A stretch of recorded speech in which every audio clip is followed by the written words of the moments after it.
Welcome back to Red Eyes Radio, Jay Veidner. It's been about 3.5 years, I think, since we talked last time back in 2007. It's good to have you with us again, Jay. How are you?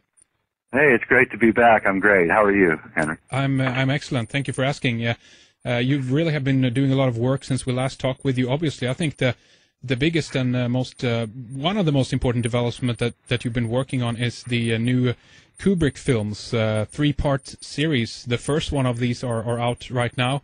It's called Kubrick's Odyssey, and I know, as long as I've been following your work, Jay, that you've been into the works of Kjubriku, alchemical Kjubriku, as you call him, anyway. What is so alluring about his work, Jay? Maybe we can begin to talk about this and your film, of course.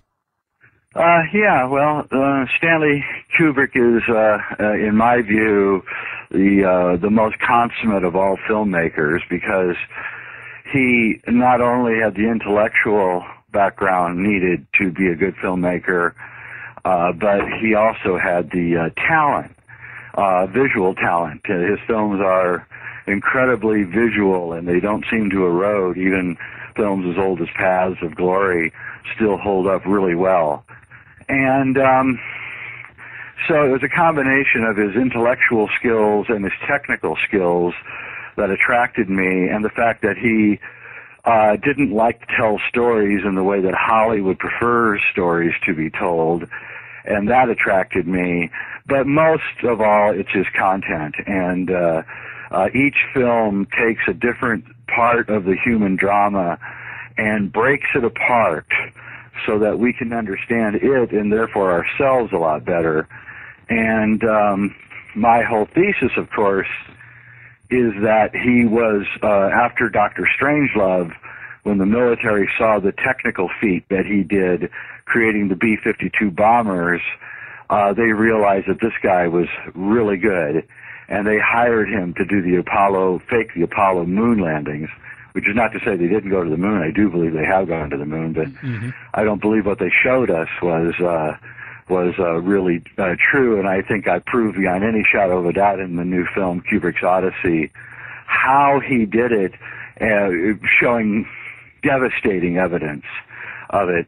And then I go into The Shining, which is not really about a Stephen King novel at all. It's really the secret story of what Stanley had to go through while he was doing the Apollo landings, and what he put his wife through and his family and himself through. And that I have a serious amount of new evidence which is going to really make some people squirm. And people think that I'm going to get sued by NASA or the Kjubriku family, and I really don't think I am going to get sued, because if they do sue me, I'm going to take them to court, and I'm going to bring in Hollywood special effects artists who are going to testify in court that I am right about the front screen projection process and its use in the Apollo program. So if they want to take me to court, let's go for it. Let's get a jury, and we'll let them decide whether Stenli Kjubrik faked the Apollo moon landings or not. And I would predict that I win by a long shot. Interesting. Yeah, well, as long as they don't have the control of the court, I guess, in that sense. But that's another story. Well, I mean, I would demand a jury. I would demand a jury trial. I wouldn't let the judge make the judgment. Yeah. I would. There are certain things that you can do in the United States, and my bet is that they're not going to do it for several reasons. Number one, of course, is business reasons. I'm going to increase the sales of Stanley Kjubrik DVDs over the next years, and they're greedy, and so I don't think they're going to complain just because of that single reason right there. Do you think that Stanley Kjubrik was murdered, as some people have speculated about? Well, I don't know. I wasn't there, but in 1999, when I first released the Alchemical Kjubrik article, I got a mysterious phone call from an anonymous person who was one of Kubrick's assistants, and he would not tell me his name, but he answered certain questions well enough for me to know that he definitely knew Stanley, and he thought that. He was there when when Kubrick showed the film to the Warner Brothers executives. Apparently Stanley smoked about 15 cigarettes in the lobby of the theater during the 2.5 hours that it was showing to the Warner Brothers executives, and Stanley was extremely worried. And they came out and they were very disappointed in the film, and told him that it needed to be edited heavily, and he refused. And he went home and died, and there's a lot of other strange things that went on during that whole thing. And so, you know, is Kubrick like Mozart? Did he release secrets and then die?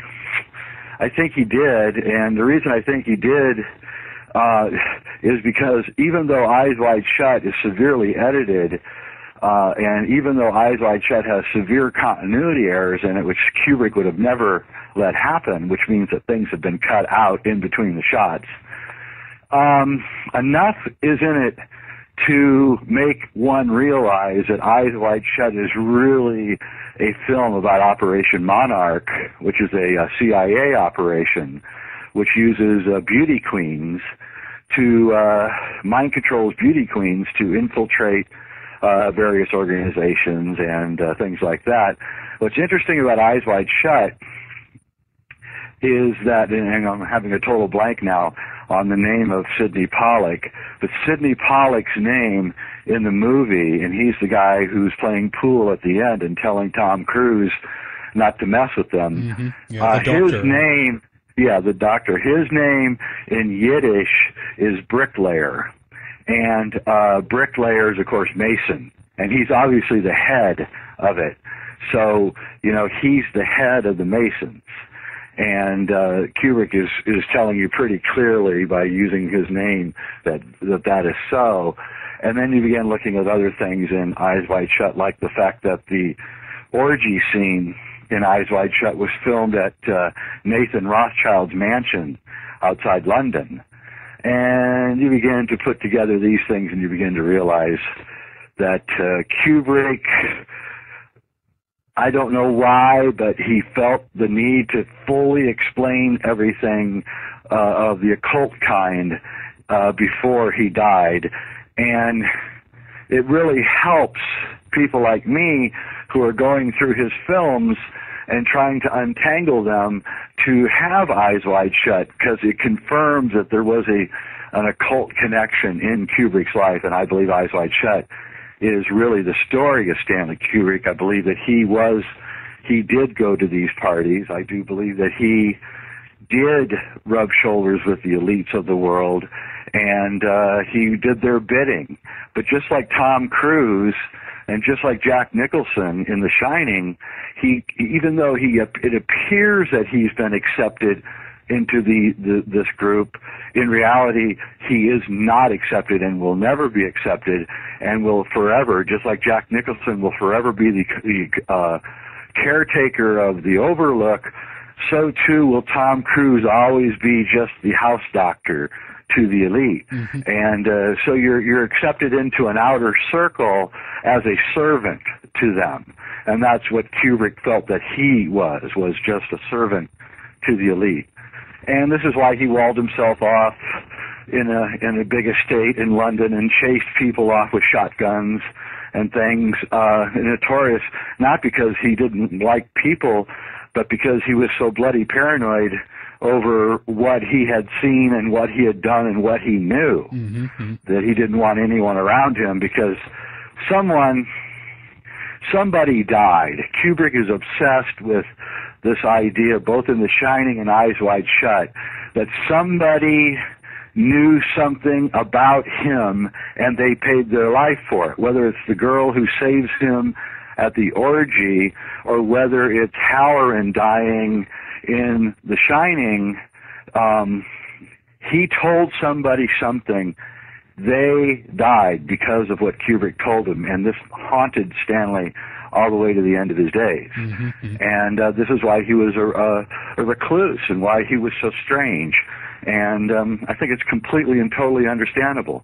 And, you know, Kubrick was just a young guy when he got involved in this. He was only 33 when he started getting into this, and it looked good to him. It looked sexy. It's like the scene in The Shining where Jack Nicholson sees the beautiful woman and he starts kissing her, and she turns into an old hag who starts laughing at him. Well, that scene's not in the book. That scene is Stanley telling you that he thought this was going to be a sexy thing. This was going to be totally cool. We're going to do the Apollo moon landings, be accepted into the elite, make any movie he wanted. And it turned out instead to be an old hag laughing at him, exactly the opposite of what he expected. Very interesting. What do you think is the, I mean, as you point out here, there's a kind of a story that is being told through many of his films and many different kinds of secrets and many different dramas playing out. But do you think that there is a single one most important piece of information that he was getting out through his movies? And if so, was that the reason why he was potentially taken out as well? Yeah, I think you can see that, the way he starts it out, Paths of Glory. Well, the killing is really about how his obsession with time and how he breaks time up into different segments, and you can be in the future, and then you can go into the past, and then you can be in the present, and all these things are happening all at once. Incredibly ambitious for a guy in his 20s in the 1950s. Paths of Glory is a whole story of what World War I really did to Europe and the corruption that it caused in Europe. And Dr. Strangelove is, his view on the military-industrial complex. 2001 is his alchemical view. Clockwork Orange is about mind control, and ironically, it appears as if the astronauts themselves were clockwork oranged into the fact that a lot of them can't remember that was going on the moon. Mm-hmm. For instance, Edwin Mitchell could not remember what happened to him on the moon, on Apollo 14, and he went to the famous hypnotherapist Robert Masters, whom I knew while he was alive, and Robert Masters told me that Mitchell came to him very troubled because he couldn't remember what it was like to be on the moon, and they took him through a deep amount of hypnotherapy to recover the memories, and they never recovered them. Because they weren't there.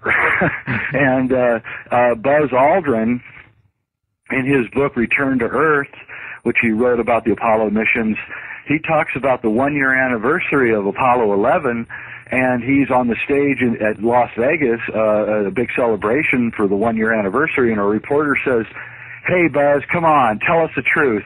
What was it like to be on the moon?" And in his own words, and you can read it in the book, he says, "I started quivering, my legs got weak, I wanted to throw up, I went out, I couldn't speak anymore, I went out into the alley and smoked cigarettes until I could recover." So he was clockwork oranged. As soon as the subject came up, he got ill. This is why Neil Armstrong won't do any interviews, because he's probably going to get